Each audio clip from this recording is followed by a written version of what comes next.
একবার, খালি একবার যদি তওবা করে ফিরে আসি, আল্লাহ পাক দুনিয়াও দিবে ইনশাআল্লাহ, আখিরাতও দিবে ইনশাআল্লাহ। খালি একবার বলতে হবে আস্তাগফিরুল্লাহাল্লাযী লা ইলাহা ইল্লা হুয়াল হাইয়ুল কাইয়্যুম ওয়া আতুবু ইলাইহি। আল্লাহ, জীবনে যা পাপ করেছি মাফ করে দাও, আগামী জীবনে হায়াতে রিজিকে বরকত দাও, এবং পুরো জীবন যেন ইসলাম পালন করতে পারি, প্রচার করতে পারি, প্রসার করতে পারি, মানুষের মাঝখানে দিনের ভালো কথা বলতে পারি, আল্লাহ পাক দিনের বিষয়ে যেন অংশ নিতে পারি, সে তৌফিক আল্লাহ পাক দান করুন। আল্লাহ পাক কবুল করার মালিক না?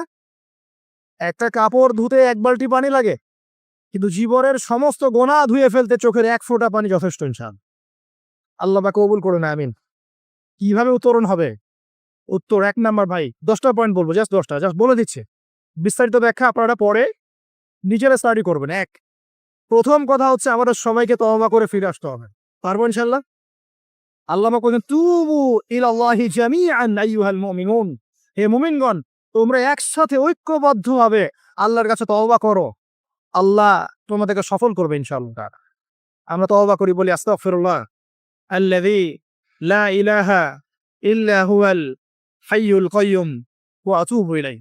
আমরা আল্লাহর কাছে তওবা করছি, আমরা সারা জীবন যে পাপ করেছি আল্লাহ পাক যেন মাফ করে দেন, এবং আমাদের নেক হায়াতে যেন আল্লাহ পাক বরকত দান করেন, এবং আমাদেরকে পুরো জীবন যেন ইসলাম পালন করার তৌফিক দান করেন।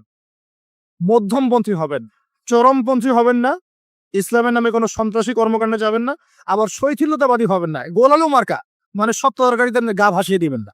মধ্যমপন্থী থাকবেন, ইনশাআল্লাহ দেখবেন ইসলামের বিজয় হবে ইনশাআল্লাহ। আল্লাহ পাক তৌফিক এনায়েত করুন। 1 নাম্বার কাজ তওবা করে ফিরে আসা। 2 নাম্বার, আমাদের সবাইকে দ্বীনের জ্ঞান চর্চা করতে হবে। রাজি আছেন ইনশাআল্লাহ? ইনশাআল্লাহ। আল্লাহ পাক তৌফিক এনায়েত করুন। 3 নাম্বার, অবশ্যই জানা অনুযায়ী সবাইকে আমল করার চেষ্টা করতে হবে, নবীর সুন্নত বাস্তবায়ন করতে হবে। তৌফিক এনায়েত করুন আল্লাহ পাক, আমিন। আল্লাহ পাক আমাকে আগে তৌফিক দান করুন, এরপর আপনাদের সবাইকে তৌফিক দান করুন, যাতে করে আমরা দিনের 24 ঘন্টা প্রতিটা কাজ নবী সাল্লাল্লাহু আলাইহি ওয়াসাল্লামের সুন্নাহ মতো করতে পারি, আমিন। 4 নাম্বার, আমাদের সবাইকেই হালাল রিজিক খাওয়ার চেষ্টা করতে হবে। হালাল রিজিক অল্প হলেও এটাতেই তুষ্ট থাকতে হবে। যদি আমাদের 20,000, 30,000, 50,000 টাকায় মাস চলে যায়, বাইরের দিকে তাকার দরকার নাই, এটুকু সন্তুষ্ট থাকি, দুনিয়ার জীবন ইনশাআল্লাহ কেটে যাবে ইনশাআল্লাহ। যার 1 তলা বাড়ি আছে, 2 তলার স্বপ্নে বিভোর হওয়ার প্রয়োজন নাই, 5 তলা আছে, 10 তলার স্বপ্নে বিভোর হওয়ার দরকার নাই। যা আছে সন্তুষ্ট থাকেন, হালালে সন্তুষ্ট থাকেন, ইনশাআল্লাহ এতেই আল্লাহ পাক বরকত দেবেন ইনশাআল্লাহ। আল্লাহ পাক কবুল করুন, আমিন। আল্লাহ পাক ধনী হতে নিষেধ করেন নাই, অর্থ উপার্জন করতেও নিষেধ করেন নাই, কিন্তু মালের হকটা আদায় করতে হবে। আত্মীয়দের হক, পরিবারের হক, প্রতিবেশীর হক, যাকাত, ওসর, ফিতরা, দান সদকা, এই যে দিনের জন্য ব্যয় করা রিজিক থেকে, এইগুলো আদায় করলে আপনি ধনী হতে কোনো সমস্যা নেই। বরং ওসমান গনি রাদিয়াল্লাহু আনহু কি করেছিলেন? তাবুক যুদ্ধের দিন 30,000 সৈন্যের মধ্যে 10,000 সৈন্যের দায়িত্ব একাই নিয়েছেন। সুবহানাল্লাহ। 3 মাসের যুদ্ধ, আর 3 মাসের পথ, যাওয়া আসা 3 মাসের পথ, ওই সময়টা এত ফাস্ট ছিল না। 3 মাসের যাওয়া আসার রাস্তা, 30,000 সৈন্য, 1/3 খাওয়া পরা অস্ত্রশস্ত্র সব দায়িত্ব নিয়েছেন একজন ব্যক্তি, উসমান রাদিয়াল্লাহু আনহু। তাহলে কত বড় ধনী ছিলেন চিন্তা করে দেখি একটু। কিভাবে ধনী হয়েছেন? সুদ খেয়েছিলেন না ব্যবসা করেছেন? এই দেখেন, ইয়ামহাকুল্লাহু রিবা ওয়া ইউরবিস সাদাকাত। আল্লাহ পাক সদকায় বরকত দেন, রিবাকে ধ্বংস করে দেন। আর যারা সুদখোর তারা বলে ইন্নামাল বাইউ মিথলুর রিবা, সুদ আর ব্যবসা একই জিনিস, তারা বলে। আল্লাহ পাক বলছেন ওয়া হাল্লাল্লাহুল বাই'a ওয়া হাররামা রিবা। আল্লাহ পাক সুদকে হারাম করেছেন, ব্যবসাকে কি করেছেন? হালাল। ওসমান রাদিয়াল্লাহু আনহু ব্যবসায়ী ছিলেন, ব্যবসা করে দেখেন কি করেছেন, আলহামদুলিল্লাহ। দুর্ভাগ্য, এটা দুঃখজনক যে নিজে টাকা খরচ করে রুমা কূপ করে দিয়েছেন, সেই কূপ থেকে মানুষটাকে শেষ বয়সে পানি পান করতে দেয় নাই, জানেন? এই হলো ইসলামের ইতিহাস। প্রিয় ভাইরা, হালাল খাওয়ার চেষ্টা করে আল্লাহ পাক তৌফিক এনায়েত করুন। 4 নাম্বার, 5 নাম্বার হচ্ছে আমাদের পরিবারটা গড়তে হবে আদর্শ পরিবার। আমাদের পরিবারের মধ্যে বে-ইসলামী কোনো কিছু স্থান দেওয়া যাবে না। দেশ, রাষ্ট্র, বিশ্ব কই যায় যাক, নিজের পরিবার আগে। আমার ছেলে কি করছে, মেয়ে কি করছে, স্ত্রী পর্দা করে কিনা, বাসায় তালিম আছে কিনা, বাসায় সবাই নামাজি কিনা, এই বিষয়গুলো খেয়াল রাখতে হবে। একদম গা ভাসিয়ে দিবেন না, ছেলেকে স্মার্টফোন দিয়েছেন, ব্যাস ছেলে বড় হয়ে গেছে। মেয়েকে বাইরে বের করে দিয়েছেন, কোথায় যাচ্ছে কি করছে খোঁজ নিচ্ছেন না, এগুলো খারাপ। অ্যাক্সিডেন্ট হয়ে যাবে, পরে আফসোস করে পস্তায় লাভ হবে না। আল্লাহ পাক বোঝা তৌফিক দেখ। স্ত্রীকে নসিহত করবেন, বাসায় তালিম, আপনি বাসায় কর্তা, বাসায় হাদিসের বই নিয়ে আপনি পড়তে বসবেন, স্ত্রীকে নিয়ে বসবেন, মেয়েকে নিয়ে বসবেন, ছেলেকে নিয়ে বসবেন, বসে আপনি হাদিসের বই পড়বেন তারা শুনবে, আপনি কোরআন পড়বে তারা শুনবে। পারিবারিক তালিম চালু করতে হবে, আল্লাহ পাক তৌফিক দান করুন। তারপরে আরো যে কাজগুলো সেটা হলো আমাদের সবাইকেই কমপক্ষে পার্ট টাইম দাওয়াতি কাজ করতে হবে। ফুল টাইম না হোক, কমপক্ষে পার্ট টাইম সবাইকে দাওয়াতি কাজ করতে হবে। রাজি আছি ইনশাআল্লাহ? দাওয়াতি কাজ করতে গেলে দুইটা সুন্নাত, এক সৎ কাজে আদর্শ করতে হবে, অসৎ কাজে নিষেধ করতে হবে। শুধু সৎ কাজে আদেশ করলাম, অসৎ কাজে নিষেধ করলাম না, এই দাওয়াতে খুব একটা ফল হবে না। এই দাওয়াতে কি হবে? দুনিয়ার জীবনে কোনো বালা মুসিবত আসবে না। শুধু সৎ কাজে আদেশ করতে থাকেন, দুনিয়ার জীবনে কোনো বালা মুসিবত, বিপদ আপদ, গীবত তহমত, হ্যাঁ, সমালোচনা কিচ্ছু শুনতে হবে না। সবাই আপনাকে মাথায় তুলে রাখবে। আর যখন আপনি সৎ কাজে আদেশ করবেন, পাশাপাশি অসৎ কাজেও নিষেধ করবেন, তখন সমস্যা হতে পারে। কিন্তু এটাই নবীদের সুন্নাত, কুনতুম খায়রা উম্মাহ উখরিজাত লিন-নাস, তোমরা শ্রেষ্ঠ উম্মত, তোমাদেরকে বের করা হয়েছে মানব জাতির কল্যাণের জন্য। সূরা আলে ইমরান 110 নম্বর আয়াত। তোমাদের কাজ তিনটা, তা'মুরুনা বিল মা'রুফ, তোমরা সৎ কাজে আদেশ করবে, ওয়া তানহাউনা আনিল মুনকার, অসৎ কাজে নিষেধ করবে, ওয়া তু'মিনুনা বিল্লাহ, এবং আল্লাহর প্রতি ঈমান রাখবে। আল্লাহ পাক তৌফিক দান। এরপর 8 নম্বর হচ্ছে আমাদের পরবর্তী প্রজন্ম যারা, আমাদের সন্তান-সন্ততি যারা আছে, ওদেরকে ছোটবেলা থেকেই আগামী বিশ্বের জন্য উপযোগী করে মানুষ করতে হবে। আল্লাহ পাক তৌফিক দান করুন, আমিন। 9 নাম্বার, আমাদের সবাইকে আল্লাহ পাক কিছু প্রতিভা দিয়েছেন। কাউকে লিখার ক্ষমতা, কাউকে বলার, কাউকে অর্থ সম্পদ, কাউকে ক্ষমতা। যাকে আল্লাহ পাক যা দিয়েছেন, এই জিনিসটাকে আল্লাহ নেয়ামত মনে করে ইসলামের স্বার্থে ব্যয় করলে দিনের বিজয় হবে ইনশাআল্লাহ। পারা যাবেন ইনশাআল্লাহ? একজন ডক্টর তার জায়গা থেকে দিনের খেদমত করতে পারেন। একজন ইঞ্জিনিয়ার তার জায়গা থেকেই দিনের খেদমত করতে পারেন। একজন ব্যবসায়ী তার অর্থ সম্পদ কাজে লাগিয়ে আপনি দিনের উপকার করতে পারেন। একজন বক্তা তার বক্তব্য স্কিলকে কাজে লাগিয়ে মানুষকে দিন বোঝাতে পারেন। একজন লেখক সুন্দর লেখনীর মধ্য দিয়ে দিন বোঝাতে পারেন। একজন পলিটিশিয়ান তার ক্ষমতাকে কাজে লাগিয়ে কিন্তু দিনের কল্যাণে কাজ করতে পারেন না? সবাই যদি সবার জায়গা থেকে ইসলামের কল্যাণে একটু কাজ করি, ইনশাল্লাহ দুনিয়ায় কি পাই না পাই, পরকালে জান্নাত পাবো ইনশাল্লাহ। রাজি আছি তো ইনশাল্লাহ? সবশেষ কথা, আমাদের ঊর্ধ্বতন কর্তৃপক্ষ যারা থাকবে, কারোর সাথে কোনো রকম ক্রন্দলে যাওয়ার দরকার নেই। যখন আপনি উম্মতের মধ্যে ক্রন্দলে চলে যাবেন, একে অপর ভাইয়ে ভাইয়ে লড়াই করা শুরু করবেন, তখন উম্মার মধ্যে ফাটল সৃষ্টি হবে, বিভক্তি দেখা দিবে, ঐক্য নষ্ট হয়ে যাবে, শক্তি কমে যাবে, ইসলামের ভিতরের বাইরের শত্রুরা সুযোগ পেয়ে যাবে। তখন আমাদের ক্ষতি হবে, উপকার হবে না। এই কথাটা ভালো করে বোঝার চেষ্টা করবেন। আল্লাহ পাক আমাদেরকে বলেছেন নসিহত করতে, উত্তম নসিহত করতে, যেন তারা ভুলটা বুঝতে পারেন। আমাদের কাজ ফাযাক্কিরিন মা আনতা মুযাক্কির, তুমি উপদেশ দাও, তুমি শুধু উপদেশ দাতা। লাস্তা আলাইহিম বিমুসাইতির, তুমি কারো প্রতি দারোগা নও। জোর করে চাপিয়ে কিছু করার দরকার নাই, কিছু করতে হবে না। সত্যকে সত্যরূপে উপস্থাপন করবেন, মিথ্যাকে মিথ্যারূপে উপস্থাপন করবেন। মানবে কি মানবে না, কে গ্রহণ করবে করবে না, এটা সম্পূর্ণ তাদের ব্যক্তিগত ব্যাপার। যদি করে আল্লাহ পাক দুনিয়ায় সম্মানিত করবে, পরকালে করবে ইনশাল্লাহ। যদি না করে তার ফয়সালা আল্লাহর হাতে, আমাদের দায়িত্ব শেষ। আল্লাহ রাব্বুল আলামিন আমাদের সবাইকে কথাগুলো বোঝার এবং আমল করার তৌফিক এনায়েত করুন, আমিন। যখন আপনি জুলুম করবেন কারো উপরে না, তখন অটোমেটিকলি আপনার মনের মধ্যে একটা ভয় কাজ করবে। যখন আপনি কারো প্রতি জুলুম করবেন, অটোমেটিকলি মনের মধ্যে একটা ভয় কাজ করবে আপনার। যখন আপনি শিরক করবেন, মনের মধ্যে ভয় কাজ করবে। যখন আপনি নবীর সুন্নতের খেলাফ চলবেন, ইসলামের এগেইনস্টে শত্রুতা করবেন, মনের কোথায় জানি একটা অজান্তে একটা ভয় কাজ করবে, না জানি আল্লাহ কবে আমাকে ধরেন, হবে না? আর যখন আপনি ভিতর থেকে পবিত্র এবং ভিতর থেকে শক্ত, যে না আমি ইমানের উপর আছি, আল্লাহর হুকুম আহকাম পালন করছি, নবীর সুন্নত মেনে চলছি, ইসলামের দাওয়াত দিচ্ছি, আপনার ভিতরে কোথায় যেন একটা কনফিডেন্স থাকবে যে আল্লাহ আমার সাথে আছে। আর কেউ থাক না থাক, আল্লাহ আমার সাথে আছে। দুনিয়াতে না হোক, আল্লাহ পরকালে আমার সাথে আছে। দুনিয়া আখিরাত উভয় জাহানেই আল্লাহ পাক সাথে থাকবেন ইনশাআল্লাহ। তো জাদুবিদ্যা কাজ করলো না, বলা হয়, এটা সত্য মিথ্যা আমরা জানি না, বলা হয় যে নৌযান ছাড়াই আল্লাহ পাকের কুদরতে, আল্লাহ পাক তার কুদরত কিন্তু তার বান্দার মধ্যে প্রকাশ করতে পারেন যাকে ইচ্ছা। তিনি নদী পার হয়েছেন, তার সৈন্যদেরকে নিয়ে পার হয়েছেন, এটা বলা হয়ে থাকে। আল্লাহ ভালো জানেন, আমরা সত্য মিথ্যা বলতে পারবো না। এরপরে এখানে সর্বশেষ যেটা পদক্ষেপ নেওয়া হয়েছিল, লোহা দিয়ে জাদু করা হয়েছে, শিল দিয়ে জাদু করা হয়েছে। এই শিলের জাদু কে ভাঙতে পারবে, এই কথা শাহজালাল রাহিমাহুল্লাহ তার অনুসারীদেরকে বলছিলেন যে তোমাদের মধ্যে যে ব্যক্তি ফজরের নামাজ কোনোদিন কাজা করো নাই, সে উঠে আজান দিলে ইনশাআল্লাহ আল্লাহ পাক এই জাদু নষ্ট করবেন। সম্ভবত নাসির উদ্দিন নামক একজন ব্যক্তি, বুরহানুদ্দিন, শুকরিয়া স্যার, বোরহানউদ্দিন নামক একজন ব্যক্তি তিনি দাঁড়িয়ে বলেন যে আমি কোনোদিন ফজরের নামাজ কাজা করি না। চিন্তা করতে পারেন, তো উম্মার বিজয় কাদের হাতে হয়েছে? বেনামাজিদের হাতে, আমাদের মতো বেনামাজিদের হাতে।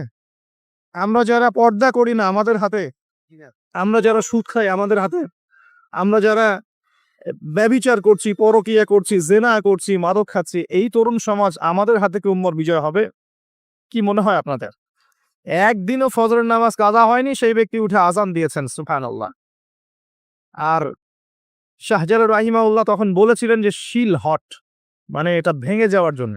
এই শিল এবং হট একত্রিত হয়ে পরবর্তীতে আস্তে আস্তে সিলেট নামটা হয়েছে। তার আগের নাম ছিল জালালাবাদ। কি নাম ছিল? জালালাবাদ। এই যে ইতিহাসগুলো কতজন মানুষ জানে?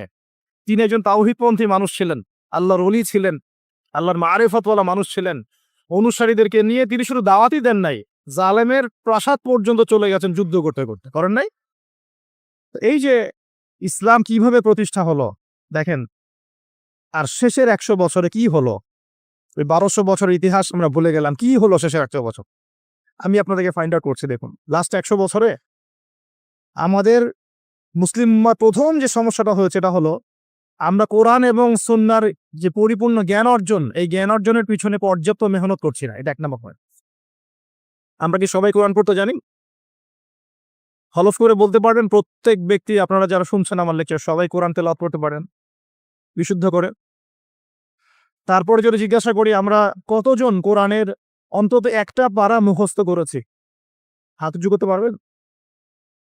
তারপর যদি প্রশ্ন করি আমাদের মধ্যে কতজন জীবনে অন্তত একটা বার আলিফ লাম মিম থেকে মিনাল জিন্নাতি ওয়ান নাস পর্যন্ত অর্থ সহ পড়েছি অন্তত একবার আল্লাহর কিতাব, হাত উঁচু করতে পারবেন? আমাকে উত্তর দেন তাহলে বিগত 100 বছরের উম্মার অবস্থা এমন হবে না কেন? আমরা কতজন ব্যক্তি 5 ওয়াক্ত নামাজ পড়ি? উঁচু লেভেলের কথাবার্তা বলে আসলে লাভ নাই মাহফিলগুলোতে। আমি এটা শিখেছি মাহফিলে এসে। প্রথম দিকে আমি খুব হাই থ্রোটের কিছু লেকচার দিতাম, পেট্রো ডলার কেন্দ্রিক, কেন্দ্রিক কে নিয়ে, ট্রাইন ইস্যু নিয়ে, আরো বড় বড় কিছু ইস্যুস, ওয়ার্ল্ড অ্যাফেয়ার্স নিয়ে। পরে দেখলাম যে আসলে আমরা এমন একটা জায়গায় আছি, এখানে আমাকে প্রশাসন অনেক ভাই অনেক হেল্প করেছে, অনেক রাজনৈতিক নেতৃবৃন্দ আমাকে অনেক হেল্প করেছে, সমাজ নেতা আমাকে অনেক হেল্প করেছে, আমাদের আলেম ওলামাদের মধ্যে অনেকেই হকপন্থী অনেক ওলামায়ে কেরাম আমাকে কাছে ডেকে নিয়ে অনেক হেল্প করেছে। বুঝিয়েছে যে যে কথাগুলো মানুষ বুঝতে পারবে না সেগুলো পাবলিকলি বলার কোনো মানে হয় না। পরে আমিও ফিল করলাম যে আসলেই তাই। যেখানে আমি আলোচনা করছি ওইখানকার মানুষ নামাজ পড়ছে না, আমি সেখানে গিয়ে কিভাবে ইকোনমিক বিষয়গুলো বোঝাবো? আমি এমন একটা জায়গায় লেকচার দিচ্ছি যেখানকার মানুষ কোরআন তেলাওয়াত করতে জানছে না, আমি কিভাবে কোরআনের হুকুম আহকামগুলো প্রতিষ্ঠানের কথা বলবো?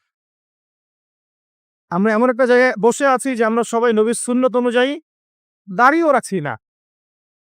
এটা থেকে সুন্নত আমল, জীবনের প্রত্যেক ক্ষেত্রে সুন্নতের কথাই বলছে না, নিজের দেহের কথাই বলছে, সেখানেও আমরা পিছিয়ে পড়ছি। তাহলে আমি উঁচু লেভেলের কথাবার্তা কিভাবেই বলতে পারি? তখন নিজেকে আরো গুটিয়ে নিলাম, নিয়ে আবার প্রাথমিক অবস্থা থেকে আলোচনা করা শুরু করলাম। সালাত কেন্দ্রিক, পড়াশোনা কেন্দ্রিক, যাকাত কেন্দ্রিক, সাওম কেন্দ্রিক, শিরক, তাওহীদ, আকীদা, ঈমান, সুন্নত এগুলো কেন্দ্রিক। এই মাহফিলের সিজনে আমি এগুলোই বলেছি, এর বাইরে কিছু বলিই নি এখন, কারণ মনে করছি যে এগুলো বলার মতো পরিবেশ নাই। আমাদের সবার আগে দরকার জ্ঞানের বিপ্লব। সর্বপ্রথম যেটা প্রয়োজন এই উম্মার সেটা হলো জ্ঞানের বিপ্লব। প্রত্যেক ব্যক্তিকে আল কোরআন তেলাওয়াত করা শিখতে হবে আগে। ওয়াদা করেন, রাজি আছেন কিনা? প্রত্যেক ব্যক্তিকে আল কোরআনুল কারীম বিশুদ্ধ করে তেলাওয়াত করা শিখতে হবে আগে, ইনশাআল্লাহ। ইনশাআল্লাহ যদি আমি আগামী বছর আসি, আমি 5টা কাজ আপনাদেরকে দিয়ে যাচ্ছি। আগামী বছর এসে আমি 5টা কাজ আগে নিব, তারপর আলোচনা হবে। 1 নাম্বার, সবাইকে বিশুদ্ধ কোরআন তেলাওয়াত করা শিখতে হবে, 1 নাম্বার। 2 নাম্বার, অন্তত একবার আলিফ লাম মিম থেকে মিনাল জিন্নাতি ওয়ান নাস পর্যন্ত এই 30 পারা কোরআন অর্থ সহ অন্তত একটা বার পড়ে দেখতে হবে 1 বছরে। পারবেন?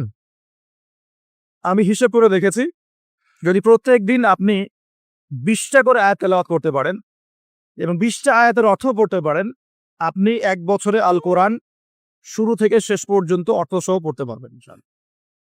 দৈনিক 20টা আয়াত পড়া খুব কঠিন।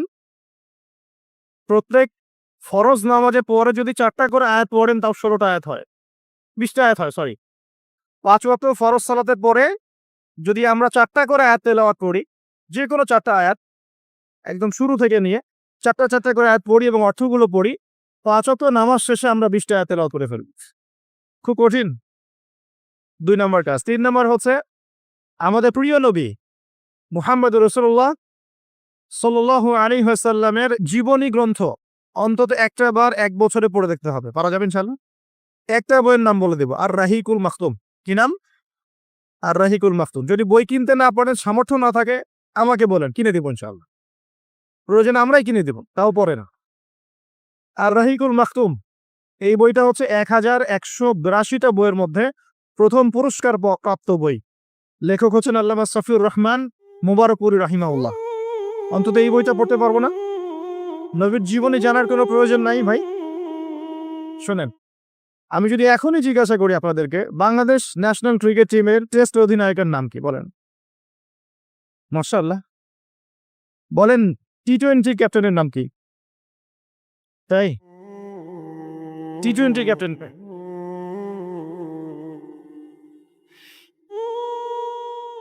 ওডিআই ক্যাপ্টেন কে? আর্জেন্টিনার 3 জন প্লেয়ারের নাম বলতে পারবেন? ব্রাজিলের 5 জন প্লেয়ারের নাম বলতে পারবেন? বাংলাদেশের ফিল্ম ইন্ডাস্ট্রির 10 জন নায়কের নাম বলতে পারবেন? বলিউডের 10 জন মহিলার নাম বলতে পারবেন? মহিলা বললাম, আর বাইরে এদেরকে দেখলে মেয়ে মনে হয়, কিন্তু ভিতরে এরা মহিলা। আপনার কাছে মনে হয় যে মেয়ে, আসলে কিন্তু এরা মহিলা। উপরে যেটা আছে এটা মেকআপ, ঠিক আছে? একটা জোক আছে যে বিয়ের সময় মেয়ে এমন মেকআপ করেছে যে বাসর রাত্রে জামাই আর মেয়েকে চিনতে পারছে না, কারণ সে মুখ ধুয়ে আসছে। সে মনে করছে যে কাকে বিয়ে করলা। তো এখানে যে প্রসঙ্গ এসে গেছে, একটা কথা বলেই দেই, যারা বিবাহ করেন নাই এখনো, দিনদার মেয়ে ছাড়া বিয়ে করতে যায় না।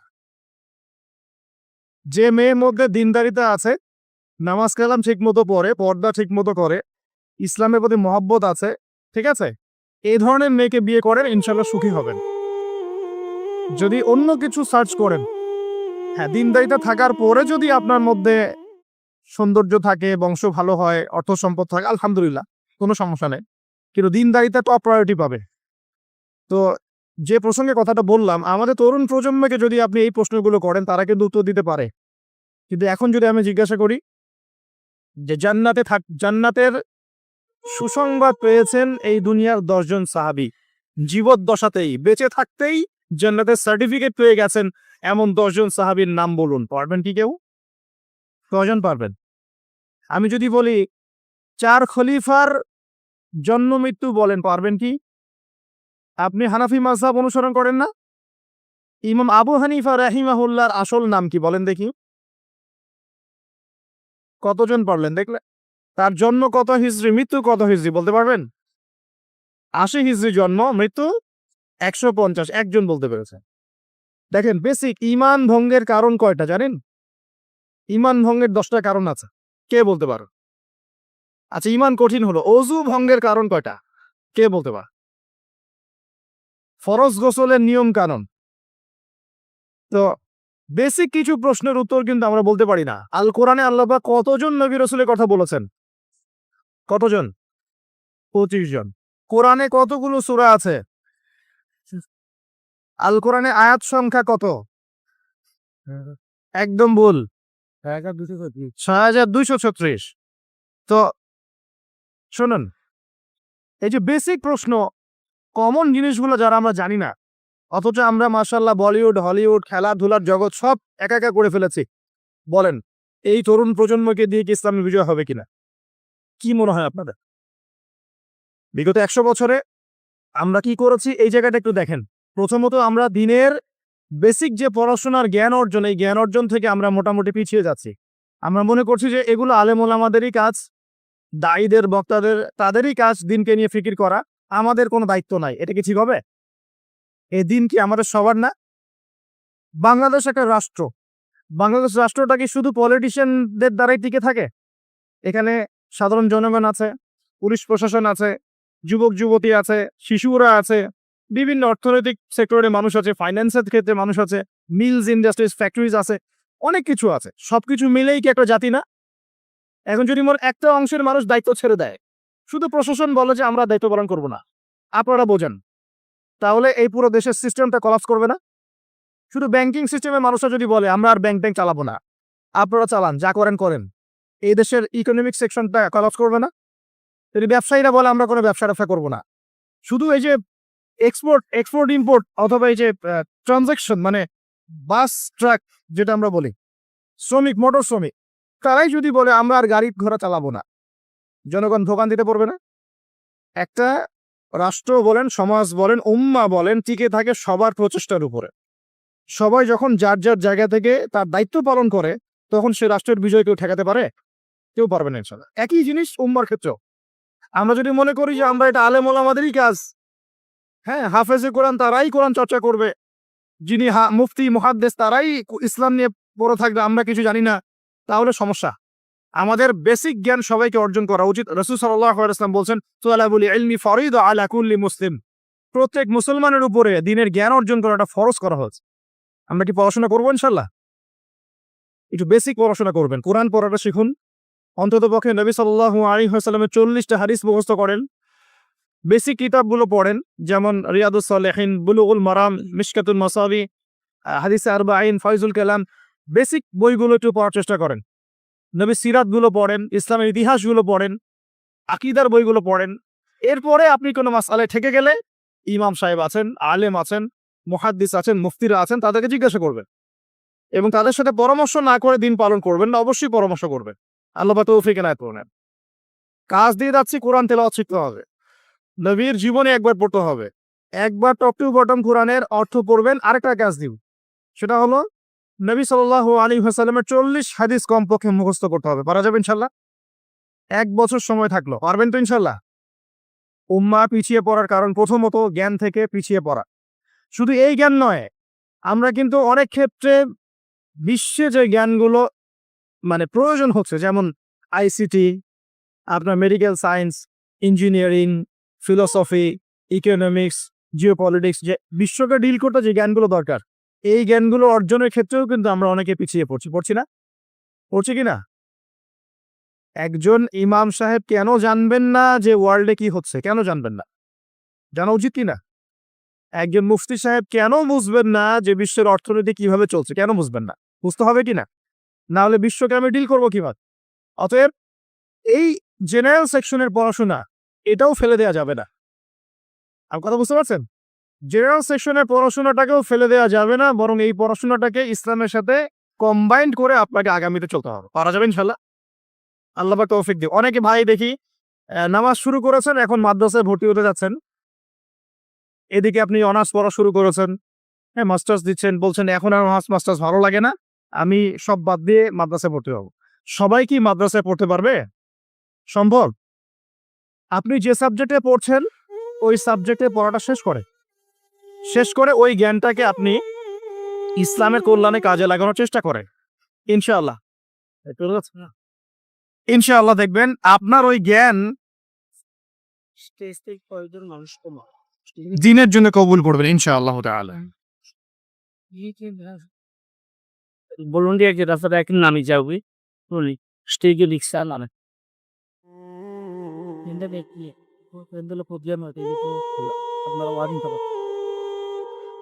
মেহমান থাকলে তারা নিচে চেয়ার দিল। সমস্যা না না না থেকে একটু ঘুমাচ্ছি আর না আপনি প্রিয় ভাইরা, যেটা বলছিলাম যে আমরা যদি চাই যে আমাদের দুনিয়ার সাফল্য আসুক, পরকালে মুক্তি পাই, তো যেখান থেকে পিছিয়ে পড়েছি ওই জায়গাগুলো পূরণ করতে হবে। 1 নাম্বার পিছিয়ে পড়েছি আমরা জ্ঞান অর্জনের চর্চা থেকে। আমি রিকোয়েস্ট করব প্রত্যেক মুসলমান ভাই যেন দিনের অন্তত বেসিক পড়াশোনাগুলো করেন, জ্ঞান অর্জন করেন। আল্লাহ পাক তৌফিক এনায়েত করুন। সবচেয়ে বেশি প্রয়োজন আমাদের জ্ঞানের বিপ্লব, এবং এই জ্ঞান চর্চার মধ্য দিয়ে ইনশাআল্লাহ আমরা সমাজ পরিবর্তন করবো ইনশাআল্লাহ তাআলা। দেখুন, আইয়ামে জাহিলিয়াতের সেই 23 বছর পরিবর্তন হয়েছে কোরআন এবং সুন্নাহর জ্ঞানের মাধ্যমে। কিন্তু নবী সাল্লাল্লাহু আলাইহি ওয়াসাল্লাম এই কোরআন সুন্নাহর জ্ঞানকে সাহাবীদের মধ্যে ছড়িয়ে দিয়েছেন এবং তারা সেই জ্ঞানের আলোকে তাদের ব্যক্তি জীবন পরিবর্তন করেছেন, তাদের পরিবার পরিবর্তন করেছেন, তাদের আকীদা বিশ্বাস পরিবর্তন করেছেন। দুনিয়ার যে বস্তুবাদিতা, এখান থেকে পরকালের চেতনা জাগ্রত হয়েছে। আল্লাহ পাকের আদেশের সামনে আত্মসমর্পণের চেতনা নিয়েছেন। এক পর্যায়ে তারা কিন্তু দিনের জন্য সংগ্রাম করেছেন, কষ্ট স্বীকার করেছেন। প্রয়োজনে তারা কিন্তু মক্কা থেকে হিজরত করে মদিনাতেও চলে গেছে। মানে তারা সবকিছুই করেছেন, কিন্তু শুরুটা হয়েছিল কি দিয়ে? জ্ঞানের চর্চার মধ্য দিয়ে। তাহলে আমাদের প্রথম কি দরকার ভাই? কোরআন এবং হাদিসে কেন্দ্রিক জ্ঞানের চর্চা। আল্লাহ পাক সবাইকে করার তৌফিক এনায়েত করুন, আমিন। আর এই জ্ঞান চর্চাটার কথা বলি, একা একা হবে না। ওস্তাদ লাগবে কিনা? টিচার লাগবে, ওস্তাদ লাগবে। যে যে সেক্টরে জ্ঞান অর্জন করছেন সেখানকার ওস্তাদদের সাথে সুসম্পর্ক রেখে বরেণ্য ওলামায়ে কেরামদের সাথে সহবতে থেকে আপনি জ্ঞানের চর্চা করেন, ইনশাআল্লাহ তাআলা আল্লাহ পাক আপনার জ্ঞানে বরকত দান করুন, আমি দোয়া করি।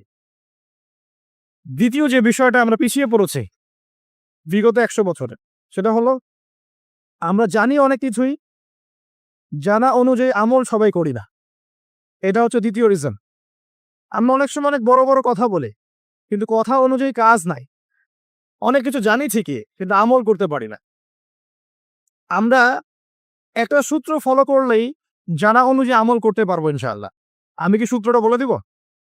সূত্রটা হচ্ছে, একজন ব্যক্তিত্ব আছে আমাদের সামনে, সেই ব্যক্তিত্বকে হুবাহু কপি পেস্ট করতে হবে। কাট পেস্ট আছে না, কপি পেস্ট, এরকম কপি পেস্ট করতে হবে একজন ব্যক্তিত্বকে। তার নাম মুহাম্মদুর রাসূলুল্লাহ সাল্লাল্লাহু আলাইহি ওয়াসাল্লাম। আজকে রাত্রে লেকচার শুনলেন, বাসায় গিয়ে ঘুমাবেন। এমনি এমনি ঘুমাবেন না। ঘুমানোর আগে বিসমিল্লাহ বলে লাইটটা অফ করবেন, বিছানাটা বিসমিল্লাহ বলে ঝাড়বেন, ঠিক আছে? ওয়াশরুম থেকে পারলে অজু করে আসবেন। মশারি দিচ্ছেন, লাইটস অফ করছেন, পাত্র যেগুলো আছে সেগুলো একটু ঢেকে রাখবেন বিসমিল্লাহ বলে, দরজা লাগাবেন বিসমিল্লাহ বলে। এরপর 3 বার পড়বেন সূরা ইখলাস একবার, সূরা ফালাক একবার, সূরা নাস একবার, পরে হাত একত্রিত করে ফু দিয়ে গা মাসাহ করবেন। এই কাজটা 3 বার করবেন। একবার আয়াতুল কুরসি পড়বেন, সূরা বাকারার 255 নম্বর আয়াত, আল্লাহু লা ইলাহা ইল্লা হুয়াল হাইয়ুল কাইয়ুম, এটা শেষ পর্যন্ত। এরপর সূরা বাকারার শেষে 3টা আয়াত পড়বেন, লিল্লাহি মা ফিস সামাওয়াতি, এখান থেকে ফানসুরনা আলাল কওমিল কাফিরিন পর্যন্ত। তারপর ডান কাতে পাশ ফিরবেন, বলবেন আল্লাহুম্মা বিইসমিকা আমুতু ওয়া আহইয়া। হাত নিবেন, হাতে গুনতে থাকবেন সুবহানাল্লাহ সুবহানাল্লাহ সুবহানাল্লাহ 33 বার, আলহামদুলিল্লাহ আলহামদুলিল্লাহ আলহামদুলিল্লাহ 33 বার, আল্লাহু আকবার আল্লাহু আকবার আল্লাহু আকবার 34 বার। ঘুমিয়ে যাবেন। এখন যদি আপনি 6 ঘন্টা ঘুমান, আপনি নবী সাল্লাল্লাহু আলাইহি ওয়াসাল্লামের সুন্নত অনুযায়ী ঘুমিয়েছেন, প্রত্যেক ঘন্টা ঘুমানোর জন্য আল্লাহ আপনাকে নেকি দিবেন ইনশাআল্লাহ। এমনি ঘুমালে নেকি হতো না, রেস্ট নেওয়া হতো।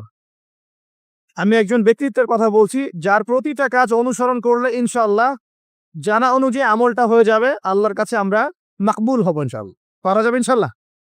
ঘুম থেকে উঠলেন, এমনি এমনি উঠে চলে যাবেন না। উঠেন, বসেন, বসে ঘুমের ভাব দূর করেন। দূর করে বলবেন আলহামদুলিল্লাহিল্লাযী আহইয়ানা বা'দা মা আমাতানা ওয়া ইলাইহিন নুশুর। এবার বাথরুমে যান।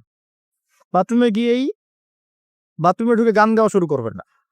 বাথরুমে ঢুকেই বাম পা দিয়ে ঢুকবেন, ঢোকার সময় বলবেন বিসমিল্লাহ, আল্লাহুম্মা ইন্নী আউযু বিকা মিনাল খুবসি ওয়াল খাবাইস। বাথরুমে কিন্তু জিন শয়তান থাকে।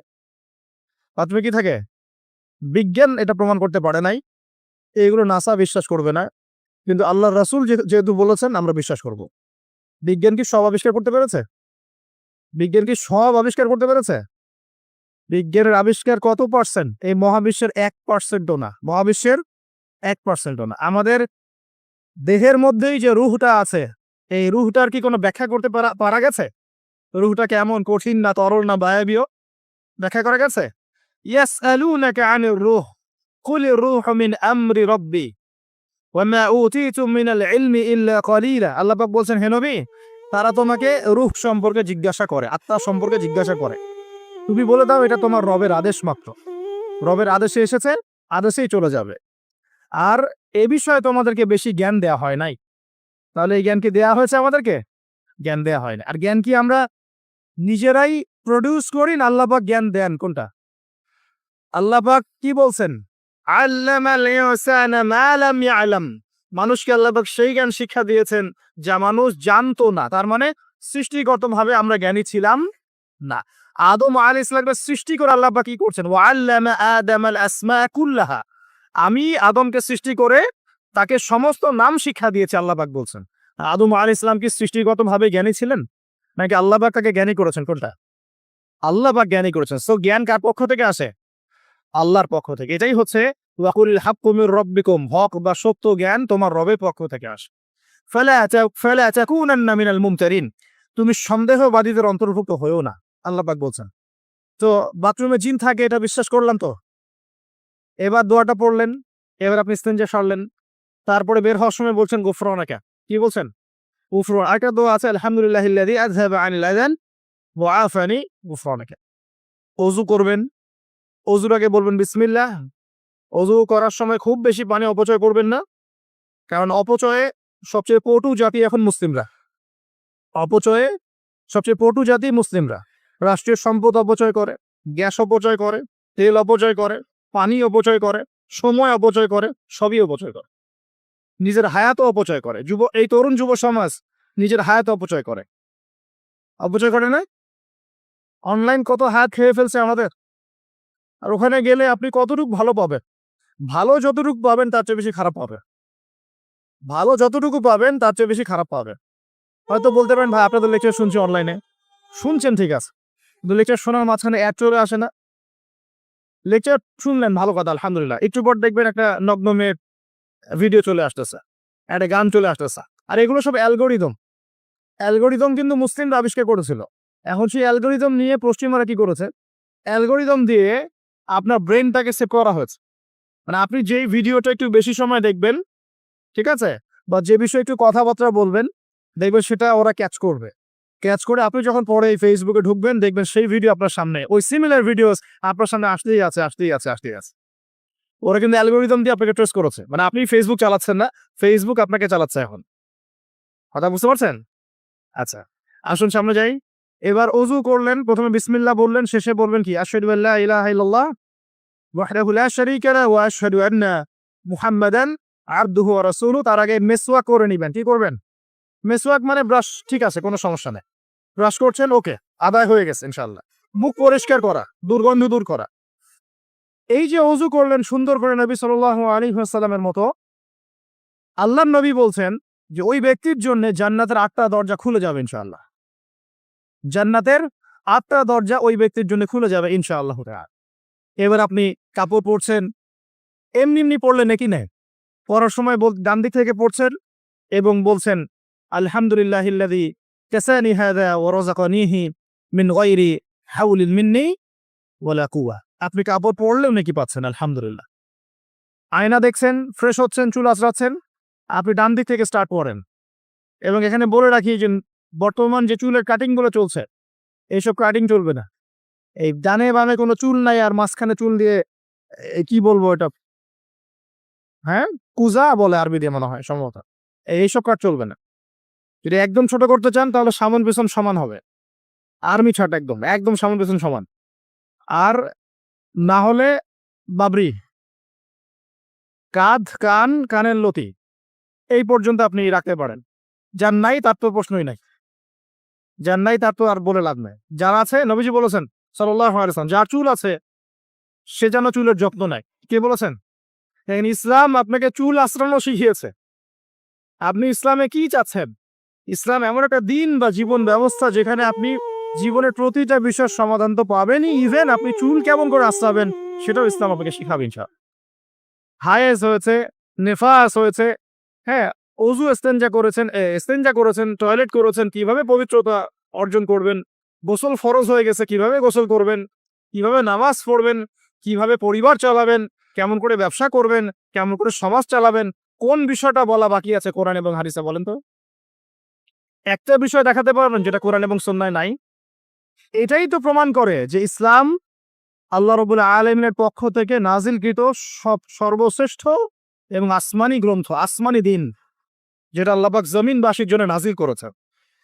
কিভাবে আপনি কম্পেয়ার করবেন কোনটা সত্য কোনটা মিথ্যা? আপনি সবগুলো ধর্মগ্রন্থ নিয়ে বসেন, বসে দেখেন যে প্রত্যেকটা ধর্মগ্রন্থের মধ্যে কি জীবনের প্রতিটা বিষয়ের সমাধান আছে কি নাই। ঘেটে দেখেন।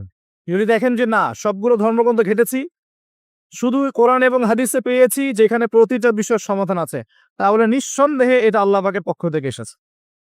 সহজ। আর যখন জেনে যাবেন এটা আল্লাহর পক্ষ থেকে এসেছে, তখন আমাদের কর্তব্য তার সামনে আত্মসমর্পণ করা। আল্লাহ পাক আমাদের সবাইকে পরিপূর্ণ মুসলমান হওয়ার তৌফিক দান করুন। ওযু শেষ, এবার যাবেন নামাজে। নামাজে যাওয়ার সময় বাসা থেকে বের হচ্ছেন, আল্লাহর রাসূল শিখিয়েছেন আপনাকে বলতে হবে বিসমিল্লাহ, বিসমিল্লাহি তাওয়াক্কালতু আলাল্লাহ ওয়ালা হাওলা ওয়ালা কুওয়াতা ইল্লা বিল্লাহ। বের হলেন, আপনার সাথে একজন ফেরেশতা থাকবেন ইনশাআল্লাহ, শয়তান দূরে চলে যাবে ইনশাআল্লাহ। মসজিদে যাচ্ছেন, যাওয়ার সময় চুপচাপ থাকবেন না, দোয়া পড়বেন, জিকির করবেন। একটা দোয়া আছে, এটাও পড়তে পারেন। আল্লাহ নবী পড়তেন, তিনি বলতেন আল্লাহুম্মা ইজআল ফি কলবি নূরা, হে আল্লাহ আমার কলবে নূর দাও, ওয়া ফি লিসানি নূরা, আমার লিসান বা জিহ্বায় জবানে তুমি নূর দাও, ওয়া ফি সামঈ নূরা, আমার শ্রবণ ইন্দ্রিয়তে নূর দাও, আলো দাও। ঠিক আছে? ওয়া ফি বাসরি নূরা, আমার দৃষ্টিশক্তির মধ্যে নূর বা আলো দাও। ওয়া আন ইয়ামিনি নূরান, আমার ডান দিকে আলো দাও। ওয়া আন শিমালি নূরান, আমার বাম দিকে আলো দাও। আল্লাহুম্মা ইজআল ফি নাফসি নূরা, আল্লাহ আমার নফসের মধ্যেই তুমি নূর বা আলো দাও। এরকম দোয়া আছে, আরো অনেক শব্দে আসছে। এটা ছোটটা বললাম, এটা বড় ভার্সনও আছে। এই দোয়াটা অনেক বড়। তো এই দোয়াটাও পড়তে পারেন। নূর বা আলো কার পক্ষ থেকে আসে? দুনিয়াতে যদি আমরা এই জাহেলি পরিবেশে অন্ধকারাচ্ছন্ন সমাজে আমরা যদি আলো চাই, আল্লাহর নূর ছাড়া কোনো গতি নাই। আল্লাহ পাক নূর দিলে আপনি আলো পাবেন। আল্লাহ পাক খিদর আলাইহিস সালামকে নূর দিয়েছিলেন না? নৌকা কেন ফুটা করছেন? মানুষ বুঝতে পারছে না। খিদর আলাইহিস সালাম বুঝতে পারছেন, ফুটা না করলে সমস্যা আছে, জলদস্যু নিয়ে যাবে। মনে আছে গল্পটা? কোন সূরায়? কোন সূরা? সূরা কাহাফ। বাচ্চাকে কেন হত্যা করলেন? মানুষ বুঝতে পারছে না। মুসা আলাইহিস সালামও বুঝতে পারছেন না। খিদর আলাইহিস সালাম বলছেন, এই বাচ্চাকে হত্যা না করলে বড় হয়ে বড় কাফের হতো, আর পুরো মানে বাবা-মাকেও পর্যন্ত কাফের বানাতো। দেয়ালটা কেন নির্মাণ করলেন? মুসা আলাইহিস সালাম বুঝতে পারছেন না। খিদর আলাইহিস সালাম বলছেন, এই দেয়াল নির্মাণ না করলে এর নিচে এতিম ২ বাচ্চা রেখে যাওয়া বাবা-মার সম্পত্তি ছিল, মানুষরা নিয়ে চলে যেত। এই কারণে করেছে। তো যা সবাই বুঝবে না, যা সবাই দেখবে না, যা সবাই উপলব্ধি করতে পারবে না, আপনি যদি সেটা দেখতে চান, শুনতে চান, উপলব্ধি করতে চান, তাহলে আল্লাহর নূর লাগবে। কি লাগবে? আর আল্লাহ পাকের নূর এমনি এমনি আসবে না। আগে ফরজিয়াতের উপর আমল করতে হবে, নফল আমল বাড়াতে হবে, সুন্নতের উপর পাবন থাকতে হবে, মনের মধ্যে রোগ দূর করতে হবে। মনে অহংকার রাখলে নূর আসবে না। মনে হিংসা বিদ্বেষ রাখলে নূর আসবে না। সারাদিন গীবত, তহমত, সমালোচনা, গালিগালাজ করলে নূর আসবে না। হারাম খেলে নূর আসবে না। এক কথায় তাসকিয়া বা আত্মশুদ্ধি অর্জন না করতে পারলে নূর আসবে না। আর আল্লাহ নূরওয়ালা মানুষদের কাছে গেলে ইনশাআল্লাহ নূর আসবে। এরকম মানুষ তো খুঁজে পাওয়া এখন মুশকিল। মুশকিল না? আমরা মোটামুটি সবাই দিন দিন কেমন জানি বস্তুবাদী হয়ে যাচ্ছে। বস্তুবাদী মানে দুনিয়ার ফিকিরটা বেশি, দুনিয়া ঠিক রেখে তারপর পরকাল করতে চাই, তাই না ভাই? আল্লাহ পাক আমাদেরকে বোঝার তৌফিক দেখ। এই দুনিয়ার জীবনটা সংক্ষিপ্ত এবং চিরস্থায়ী নয়। আমাদের প্রতিটা কাজ পরকালীন স্বার্থে করা উচিত। আল্লাহ পাক বোঝার তৌফিক দান করুন। নামাজ পড়তে যাবেন এবার। নামাজের মধ্যে চেষ্টা করবেন আযান এবং ইকামত এর মাঝখানে বেশি বেশি দোয়া করার জন্য। নবীজি বলেছেন আযান ইকামতের মাঝখানে দোয়াগুলো আল্লাহ পাক ফেরত দেন না। আযান ইকামতের মাঝখানে যে কোনো দোয়া করবেন ইনশাআল্লাহ আল্লাহ পাক কবুল করবেন, যদি আপনার রিজিকটা হালাল হয়। আল্লাহ পাক তৌফিক দান করুন, আমিন। তারপরে নামাজে দাঁড়ালেন, ইকামত হয়ে গেছে। এখন কি নামাজ কি আমরা 4 মিনিটে 4 রাকাত নামাজ শেষ করে দিব? আমরা কি 3G 4G 5G নামাজ পড়বো, নাকি নবী সাল্লাল্লাহু আলাইহি ওয়াসাল্লামের মতো ধীর স্থিরভাবে নামাজ পড়বো? কোনটা?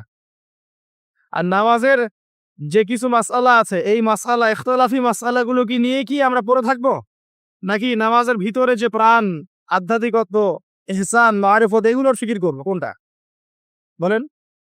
হাত কোথায় বাঁধবো, হ্যাঁ পায়ে পা লাগাবো কি লাগাবো না, আমিন জোরে বলবো না আস্তে বলবো, আর কি রফুল ইয়াদান করবো কিনা, ব্যাস এই তো আমাদের মাসআলা, নাকি?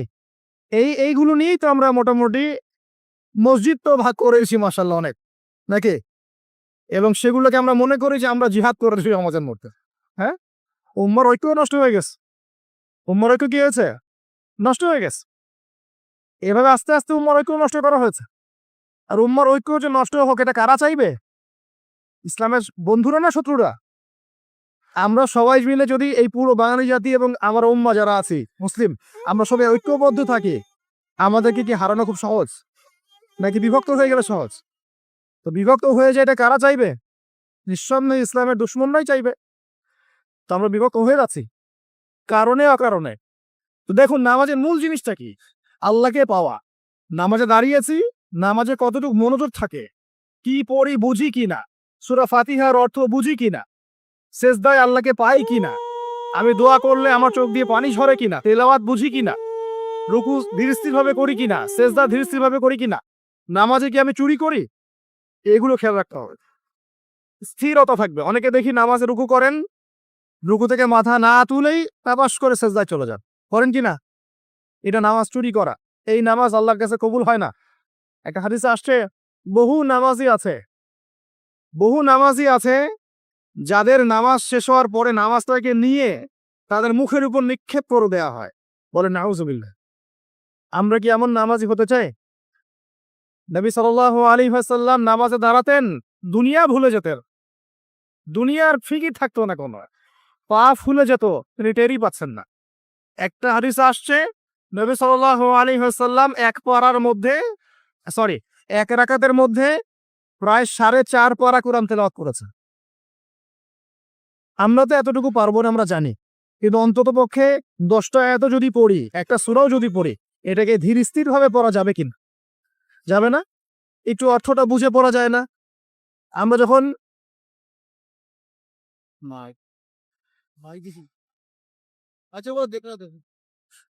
আচ্ছা ঠিক করতেছে, আপনারা অপেক্ষা করেন। আমরা যখন সূরা ফাতিহা পড়ি, আল্লাহ পাকের সাথে আমরা কিন্তু কথোপকথন করি। আপনি কি জানেন? এই হাদিসে শোনেন, যখন আল্লাহু আকবার বলে দাঁড়াই এবং সূরা ফাতিহা সানার পরে সূরা ফাতিহা স্টার্ট করে আমরা বলি আলহামদুলিল্লাহি রাব্বিল আলামিন, আল্লাহ পাক উত্তর প্রদান করেন, বলেন হামিদানি আব্দি। আমরা বলি আর রহমানির রহিম, আল্লাহ পাক বলেন ইসনা আলাইয়া আব্দি। আমরা বলি মালিকি ইয়াউমিদ্দিন, আমরা বলি যখন আল্লাহ পাক তার উত্তর দেন, বলেন মাজ্জাদানি আব্দি। আমরা বলি ইয়াকা না'বুদু ওয়া ইয়াকা নাস্তাঈন, আল্লাহ পাক বলেন হাযা বাইনি ওয়া বাইনা আব্দি। আমরা দোয়া করি বলি ইহদিনাস সিরাতাল মুস্তাকিম, সিরাতাল লাযীনা আন'আমতা আলাইহিম গায়রিল মাগদুবি আলাইহিম ওয়ালাদ-দাল্লিন। এরপর আল্লাহ পাক বলেন ওয়ালি আব্দি মা সাআলা, আমার বান্দা যে পথ চেয়েছে আমি তাকে তা দিলাম। এই যে নামাজে আল্লাহর সাথে আমরা মোনাজাত করি, মোনাজাত মানে আল্লাহর সাথে চুপে চুপে কথা বলা। মোনাজাত মানে কি? শুধু এটাকেই মোনাজাত বলে না। মোনাজাত মানে আল্লাহর সাথে চুপে চুপে কথা বলা। আমরা আল্লাহর সাথে ফিস করে ভাবে নামাজে কথা বলি, কতজন ফিল করি? প্রিয় ভাইরা, নামাজ পড়বো ধীর স্থির ভাবে। ওয়ামা খালাকতুল জিন্না ওয়াল ইনসা ইল্লা লিয়াবুদুন, আল্লাহ পাক বলছেন আমি মানুষ আর জিন জাতিকে শুধুমাত্র আমার ইবাদত করার জন্যই সৃষ্টি করেছি। সো এত তাড়াহুড়ার কিছু নাই। নামাজ পড়তেই দুনিয়া আসছি, আল্লাহর হুকুম আহকাম পালন করতেই দুনিয়া আসছি। একটু হোক না দোকানটা 5টা মিনিট পরেই না হয় খুললে, ঠিক আছে, ক্ষেত খামারে 5টা মিনিট পরেই না হয় গেলে, কি এমন হয়ে যাবে? ফরজ নামাজটা অন্তত পক্ষে ধীর স্থির ভাবে পড়েন। বাসায় গিয়ে আপনি সুন্নাত পড়তে পারেন, কোনো সমস্যা নেই। নফল নামাজ আপনি ইচ্ছা মতো পড়েন, আল্লাহ পাক তৌফিক দান করবেন। নামাজ শেষ হয়ে আমরা কি উঠে চলে আসবো, নাকি একটু সুন্নত আছে? নামাজ শেষ করার পর আরো সুন্নত আছে। নামাজ শেষ করার পরে একবার বলতে হয় আল্লাহু আকবার, তারপর 3 বার বলতে হয় আস্তাগফিরুল্লাহ আস্তাগফিরুল্লাহ আস্তাগফিরুল্লাহ। একবার বলতে হয় আল্লাহুম্মা আনতাস সালাম ওয়া মিনকাস সালাম তাবারাকতা ইয়া যাল জালালি ওয়াল ইকরাম। আরো বলতে হয় আল্লাহুম্মা আইন্নি আলা যিকরিকা ওয়া শুকরিকা ওয়া হুসনি ইবাদাতিকা। এগুলো পড়তে হবে না? গুরুত্বপূর্ণ সুন্নত। যখন সুন্নতের উপর আমল না করব, তখন তো সারা জীবনে সুন্নত প্রতিষ্ঠা হবে না। তারপরে একবার আয়াতুল কুরসি পড়তে হয়। নবীজি বলেছেন সাল্লাল্লাহু আলাইহি ওয়াসাল্লাম, যে ব্যক্তি প্রত্যেক ফরজ নামাজের পর আয়াতুল কুরসি তেলাওয়াত করে, মৃত্যু ছাড়া জান্নাতে যাওয়ার জন্য কোনো বাধা নাই তার। আলহামদুলিল্লাহ, মরে গেলে জান্নাতে চলে যাবে ইনশাআল্লাহ। এরপরে আরো আছে আল্লাহুম্মা লা মানি লিমা আতাইত ওয়া লা মুআতি লিমা মানাত ওয়া লা ইয়ানফাউ যাল জাদ্দি মিনকাল জাদ। আরো অনেক দোয়া কালাম আছে। 33 বার সুবহানাল্লাহ, 33 বার আলহামদুলিল্লাহ, 33 বার আল্লাহু আকবার, তারপর কালিমা শাহাদা। তারপরে একবার সূরা ফালাক, একবার সূরা নাস, একবার সূরা ইখলাস। এগুলো পড়ে উঠে আসবেন। আমরা কিন্তু এই শূন্যগুলোর চাইতে এখন ওই মোনাজাতকে বেশি গুরুত্ব দিই, তাই না?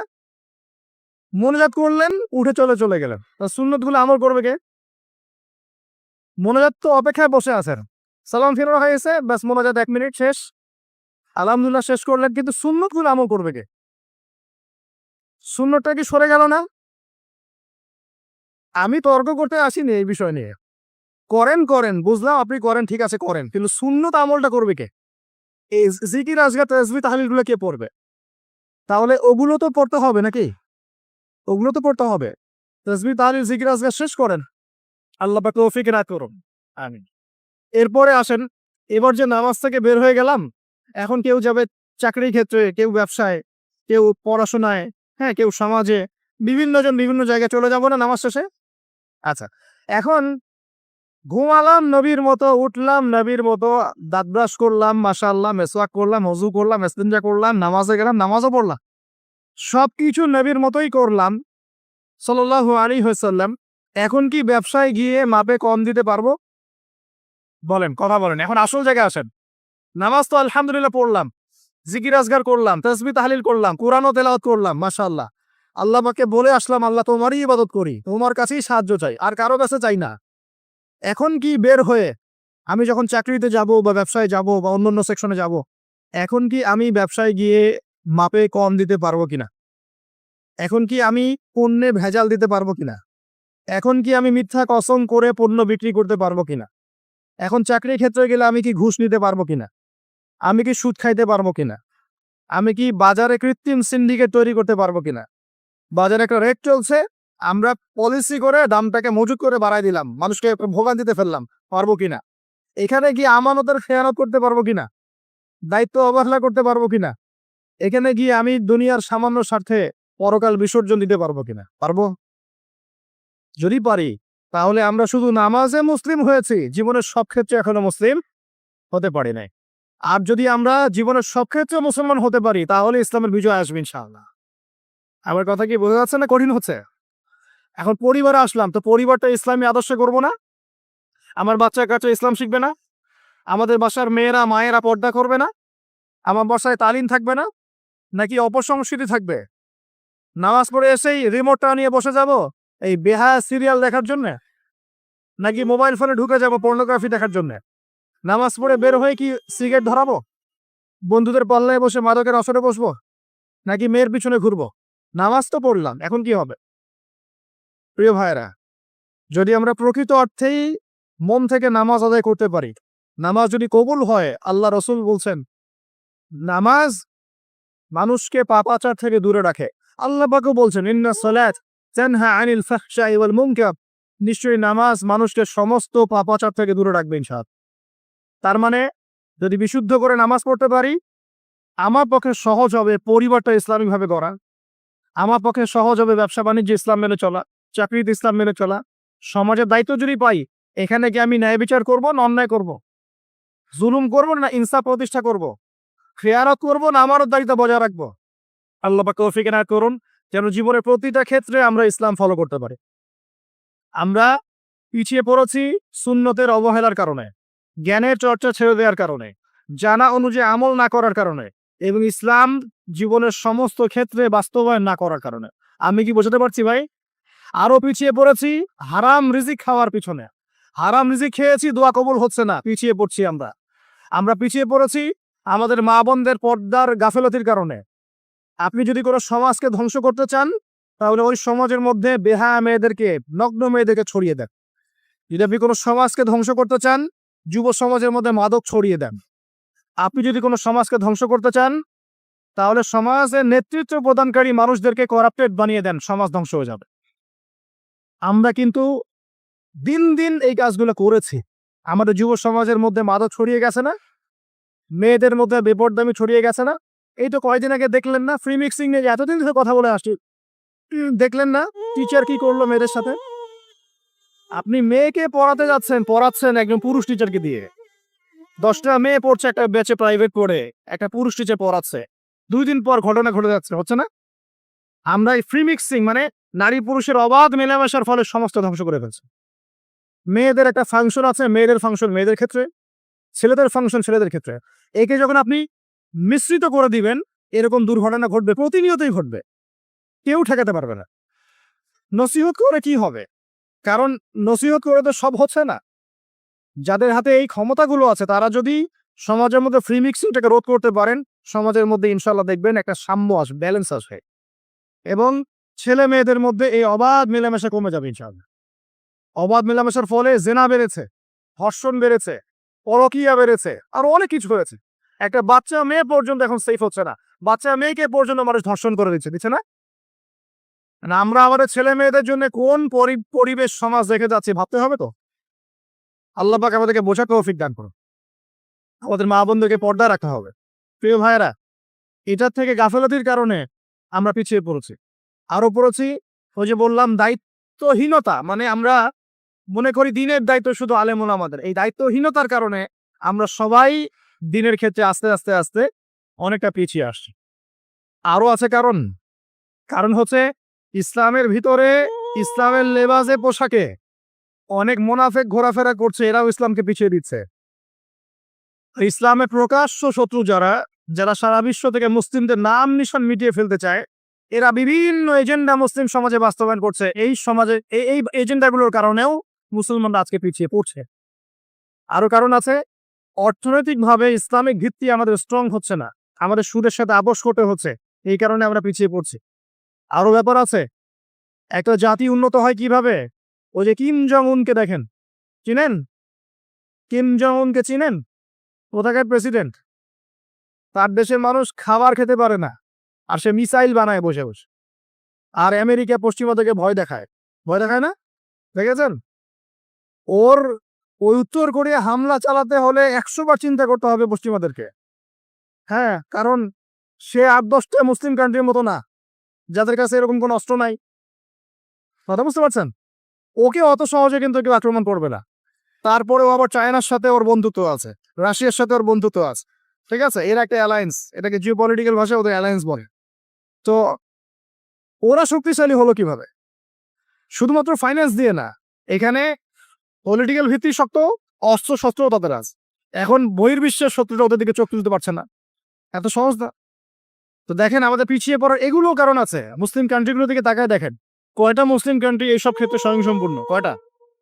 কয়টা কান্ট্রি দেখবেন এখন? বিশ্বকাপ আয়োজন করে বেড়াচ্ছে, বিশ্বকাপ ফুটবল আয়োজন করে বেড়াচ্ছে, পাশে ইয়েমেন সিরিয়ার মানুষ খেয়ে না খেয়ে মরে যায়, দেখার সুযোগ নেই। কি করছে? ওইখানে বেস ক্যাম্প দিয়ে রেখেছে তাদের জন্য, ওখানে বেস ক্যাম্প ঘাঁটি দিয়ে রেখেছে তাদের জন্য। এবং বহু মুসলিম কান্ট্রি যারা মানে আমাদের কাছে এখন আইডল হয়ে বসে আছে, ভিতরে ভিতরে খ্রিস্টানদের সাথে বন্ধুত্ব করে বসে আছে, তারা উঠতে বললে ওঠে, তারা বসতে বললে বসে, ওদের ইশারায় কাজ করে কিনা? জিও পলিটিক্যাল ভিত্তি দুর্বল, ইকোনমিক ভিত্তি দুর্বল, ফাইন্যান্স দুর্বল, আর আমরা আধ্যাত্মিকত্ব তো দুর্বলই। তো সব মিলিয়ে এই যে 100 বছরে আমরা পিছিয়ে পড়লাম, এখানে 100টা কারণ খুঁজে বের করা যাবে, এত কারণ বলার সময় নেই। এখন প্রসঙ্গে আসেন, এভাবেই কি চলতে থাকবে না উত্তরণের কোনো পথ আছে? আমরা কি চাই যে আমরা সে আবার ওই ইসলামের সোনালী যুগে ফিরতে পারি? না, গলায় তো সাউন্ড নাই। আমরা তো মনে হয় চাই না যে আবার ইসলাম ফিরে আসুক পরিপূর্ণরূপে। শোনেন, আমরা চাই বা না চাই, আল্লাহ রাব্বুল আলামিন তার নবীর মাধ্যমে জানিয়ে দিয়েছেন সভ্যতা শেষ হবে একজন নবীর হাতে, তার নাম নবী ঈসা ইবনে মারিয়াম। তিনি 40 বছর এই বিশ্ব শাসন করবেন, তার আগে কিয়ামত হবে না। এই যে আলামাতুস সাআ নিয়ে অনেক কথা আমি বলেছি, এটাও শুনে রাখেন, কিয়ামত হবে না ইনশাআল্লাহ ততদিন পর্যন্ত যতদিন পর্যন্ত নবী ঈসা ইবনে মারিয়াম আবার না আসছেন এবং 40 বছর বিশ্ব শাসন না করছেন। তিনি কোনো দেশ শাসন করবেন না, পুরো বিশ্ব শাসন করবেন। চিন্তা করতে পারছেন? এখন কি মনে হয় যে মুসলিমরা এরকম জায়গায় যাবে আবারও? আসলে কিন্তু বাইরে চোখ দিয়ে মনে হয় না, কিন্তু সত্যি কথা কি, ইতিহাস এভাবেই টার্ন করবে। কিভাবে করবে, কার মাধ্যমে করবে, আল্লাহ পাক জানেন, আমরা জানি না। আমরা যদি না পারি, আল্লাহ আমাদেরকে সরিয়ে দিবেন, সরিয়ে দিয়ে নতুন প্রজন্ম নিয়ে আসবেন। ওরা যদি না পারে, আল্লাহ ওদেরকেও সরিয়ে দিবেন, নতুন জেনারেশন নিয়ে আসবেন। তারাও যদি না পারে, আল্লাহ পাক কি বলছেন শোনেন। আল্লাহ পাক বলছেন সূরা মুহাম্মাদের মধ্যে, ওয়াইন তাতাওয়াল্লাউ ইয়াস্তাবদিল কওমান গায়রাকুম সুম্মা লা ইয়াকুনু আমসালাকুম। তোমরা মুসলমানরা যদি না পারো, আমি খ্রিস্টান, হিন্দু, বৌদ্ধ তাদেরকে কুফফারদেরকে হেদায়েত দিয়ে ইসলামে নিয়ে আসবো, তারা আমার হয়ে লড়বে ইনশাআল্লাহ। এটা আল্লাহ পাকের হিকমা। দেখছেন না দিন দিন মানুষ মুসলিম হচ্ছে না? দিন দিন বহু মানুষ মুসলমান হচ্ছে, কিন্তু দেখছেন এটা কিন্তু রেভলিউশন হচ্ছে, ইসলামের দিকে মানুষ আসছে। যত আক্রমণ হচ্ছে ইসলামের দিকে, তত বেশি মানুষ ইসলাম কবুল করছে আলহামদুলিল্লাহ। আর আমরা পিছিয়ে পড়ছি। এই যে আমরা যে গরু খাওয়া মুসলিম হয়েছি, আমরা যে জুমার দিন নামাজ পড়া মুসলিম হয়েছি, আমরা মুসলিম পরিবারে জন্মগ্রহণ করে আব্দুর রহমান আব্দুর রহিম নাম নিয়ে বসে আছি, কিন্তু আসলে রহমানের বান্দার বৈশিষ্ট্য কি আমি জানি না। আল্লাহ পাক আমাদেরকে হেফাজত করুন, আমিন।